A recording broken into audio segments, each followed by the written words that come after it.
I have to say it, welcome to Wrexham. Well, this whole trip that I made to the UK was planned specifically around two events. The home game for Wrexham on February 10th and the home game for West Brom, which was originally the 14th but got moved to the 13th. So today we're going to take a look at some Welsh football. I'm excited to bring you a little bit of this journey here on VTH Extra. Obviously, a lot of Americans became familiar with Wrexham because of the TV show and because of the connection to Ryan Reynolds and Ron McElhenney, who bought the team. But I'm excited just to experience the atmosphere of the game and hopefully see a win today. Let's go.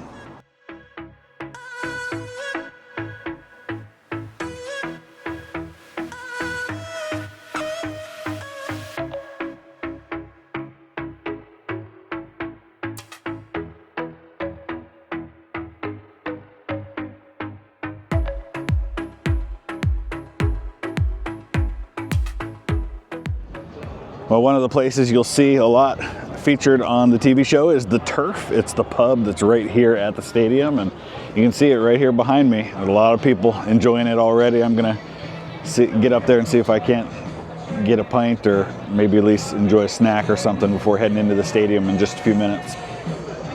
Now the Welcome to Wrexham crew are doing their thing. Got a couple of camera crews here. There's one there and another one over here. Well, it turns out those guys are actually not from the Welcome to Wrexham show. They're from Men in Blazers. They're doing This Week in Wrexham. And I found out because one of them saw me filming and they saw that I was using the DJI Osmo Pocket 3 and they thought it was pretty cool. And so we started talking and had a great chat. Real nice guys. So it's pretty cool to just interact with other people who are here making content for other networks and other channels. Pretty neat stuff.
All right, so I apparently have a thing for UK football where the home team loses 1-0 because it's happened at both games I've been to now. The difference here, of course, was Wrexham should have won on a pretty long home winning streak, playing a team that they're supposed to beat. Just didn't work out, and sometimes it goes that way. I mean, they dominated the game. And I have a few more thoughts that I'll share about it as we go along here, but just some thoughts about the experience of just being there. Stadium was great. It's really nice. Nearly 13,000 people there.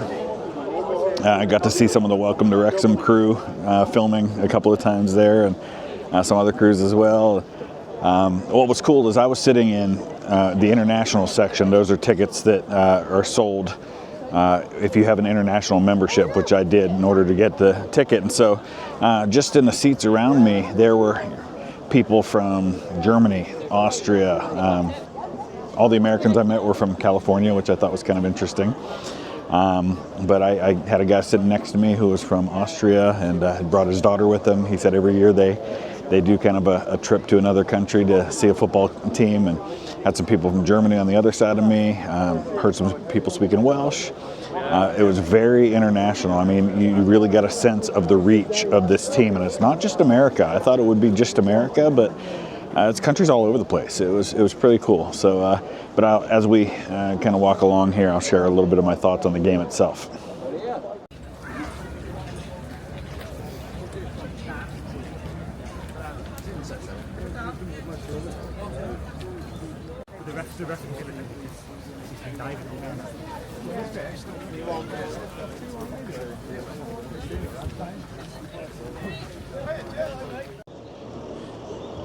So as for the game itself, what's cool about seeing games live is that you get to see things that you don't notice on the television when the television is pretty much just following the ball. So you get to see a lot of things off the ball. And one of the things I noticed right away is just what an impact Paul Mullen has on the game.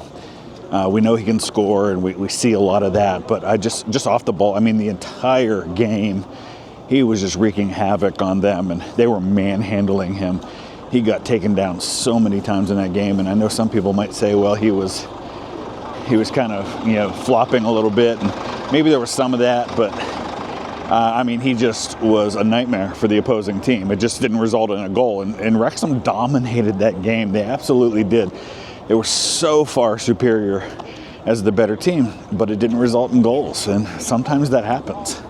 Sometimes you just can't get in the net. And probably the most exciting moment was when there was a really weak penalty called with just a couple minutes left in the game, but they saved it, and that was about all the excitement we had, because a few minutes later Bradford got a goal against the run of play. Sometimes that happens, but great experience. Really glad I came. Hopefully West Brom gives me a little more to cheer about when I see them on Tuesday. I've got almost an hour until my train leaves to go back to Birmingham, so I'm going to actually walk around Wrexham a little bit. It's starting to get dark, but I will say this, and I had heard this already from other people that had experienced the town. Everybody says just how warm and friendly and just overwhelmingly kind the people in Wrexham are, and I've absolutely experienced that today. Every one of them, when they would talk to me and find out I was American, they were just so grateful that I had come all this way, and they love what Ryan Reynolds and Rob McElhenney are doing for this community and for this team.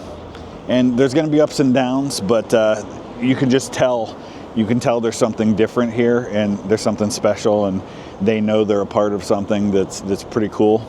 And it's been neat just to spend even a few hours seeing the town behind the TV show a little bit. And wonderful place. Definitely worth your time, even if you're not coming for a football game, just to walk around and experience a little bit of Northern Wales. It's cool hearing people talk in Welsh. It happens, I guess, a lot more here than it does in other parts of the country. Neat place.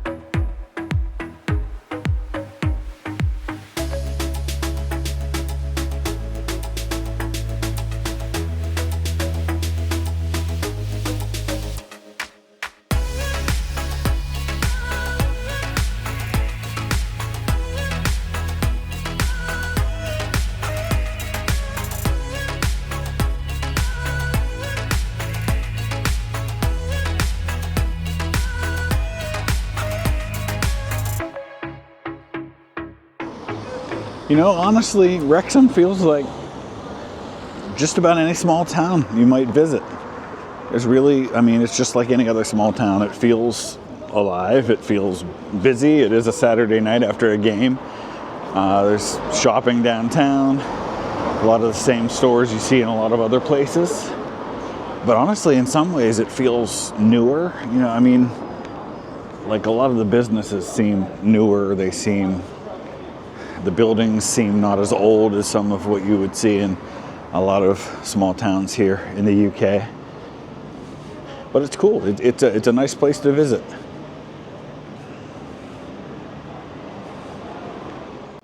So we're into a little bit of an older section of town now. You can see some of the older buildings. It's still really nice though. And then right here behind me, at least the second and third and fourth floors of this building is definitely an old Tudor building.